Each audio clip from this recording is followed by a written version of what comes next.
बहुत समय पहले हिमालय की तराई में बसे एक छोटे से गांव का नाम बसीरा था। यह गांव शांत और सुखी था, जहां लोग खेती बाड़ी और पशुपालन करके अपनी जिंदगी जीते थे। इस गांव के पास ही एक घना जंगल था, जिसे लोग अभिशप्त वन कहते थे।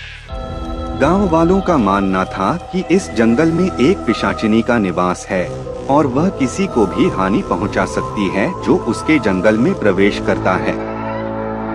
गांव के बुजुर्ग कहते थे कि सदियों पहले यह जंगल हरा भरा और समृद्ध हुआ करता था, जहां गांव के लोग बिना डर के आते जाते थे। परंतु एक दिन इस वन पर एक पिशाचिनी का श्राप लगा और तब से इस जंगल का हर पेड़ मुरझा गया और वन में एक अजीब सी सर्दी छा गई। कहते हैं कि पिशाचिनी ने इस वन को श्राप देकर उसे अपनी आत्मा का बसेरा बना लिया था। कोई भी व्यक्ति अगर इस जंगल में गया तो वह वापस नहीं लौटा।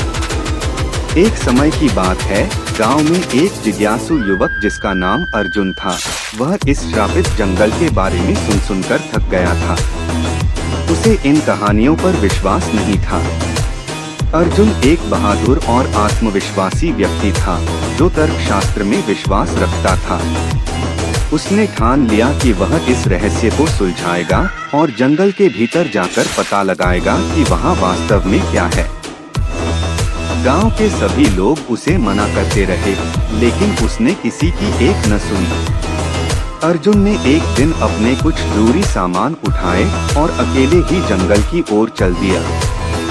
जैसे ही वह जंगल के भीतर घुसा, उसे एक अजीब सा सन्नाटा महसूस हुआ। हवा जैसे रुक गई थी और पक्षियों की चहचहाहट भी गायब थी।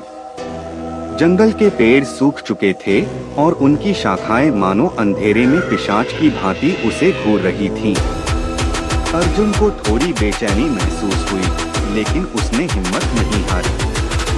जंगल के भीतर चलते चलते अचानक अर्जुन को एक पुराना टूटा फूटा मंदिर दिखाई दिया। यह मंदिर वर्षों से त्यागा हुआ लग रहा था, लेकिन उसमें एक विचित्र आकर्षण था। अर्जुन ने सोचा कि शायद इस मंदिर में जाने से उसे इस जंगल के रहस्य का हल मिल सके। जैसे ही उसने मंदिर के द्वार को छुआ, एक तेज हवा का झोंका आया और मंदिर का दरवाजा अपने आप खुल गया। अर्जुन ने अंदर कदम रखा। मंदिर के अंदर का वातावरण बेहद ठंडा था। दीवारों पर अजीबोगरीब चित्र बने हुए थे, जिनमें पिशाचों और राक्षसों की आकृतियां थीं। मंदिर के बीचों बीच एक पत्थर की मूर्ति थी, जो देखने में किसी राक्षसी देवी की प्रतीत होती थी। अर्जुन मूर्ति को घूर रहा था कि अचानक उसे एक धीमी आवाज सुनाई दी, "कौन हो तुम जो मेरे घर में आए हो?" अर्जुन ने पीछे मुड़कर देखा तो उसकी आंखों के सामने एक बेहद डरावनी आकृति खड़ी थी। वह एक औरत थी, लेकिन उसकी आंखें लाल थीं, उसके बाल बिखरे हुए और चेहरे पर अजीब सी क्रूरता थी। वह और कोई नहीं, वही पिशाचिनी थी, जिसके श्राप ने इस जंगल को बर्बाद कर दिया था। "तुम कौन हो?" अर्जुन ने साहस करके पूछा।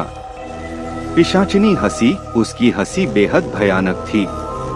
"मैं इस जंगल की रानी हूँ, वह पिशाचिनी जिसके श्राप ने इसे तबाह किया। तुम यहाँ क्या करने आए हो, मूर्ख मानव?"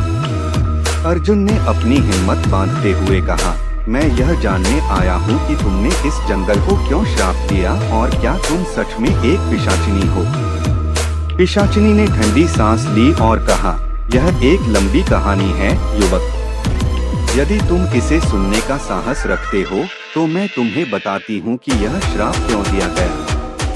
अर्जुन ने सिर हिलाकर सहमति जताई। पिशाचिनी ने अपनी कहानी शुरू की।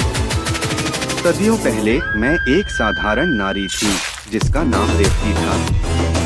मैं इस गांव में ही रहती थी और मेरा जीवन साधारण था। लेकिन एक दिन मेरी सुंदरता के कारण मुझे एक राक्षस ने अगवा कर लिया।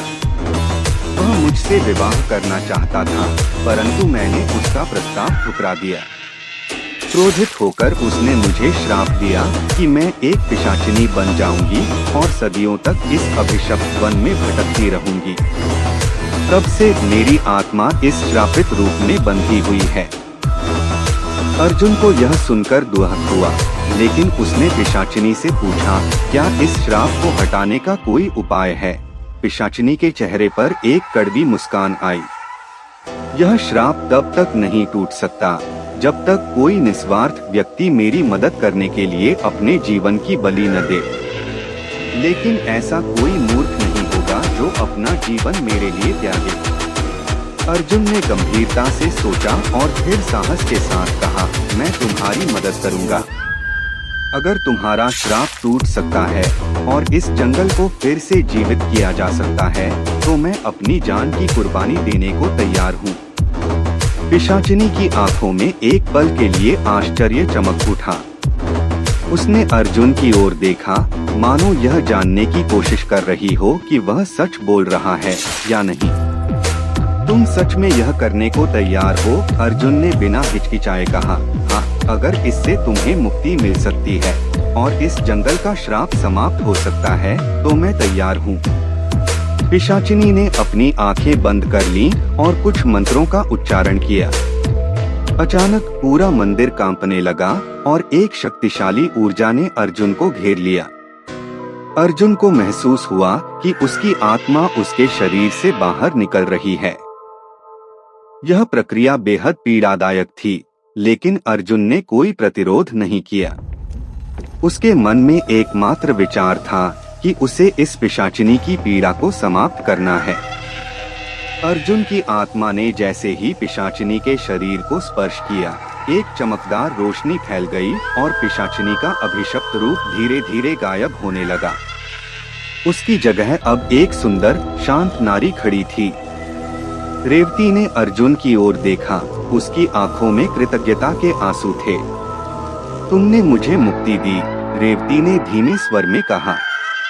तुम्हारी इस निस्वार्थ बलिदान ने न केवल मुझे बल्कि इस जंगल को भी श्राप से मुक्त कर दिया है। जैसे ही उसने यह कहा, पूरा जंगल हरा भरा हो गया। सूखे पेड़ फिर से जीवन से भर गए, पक्षियों की चहचहाहट फिर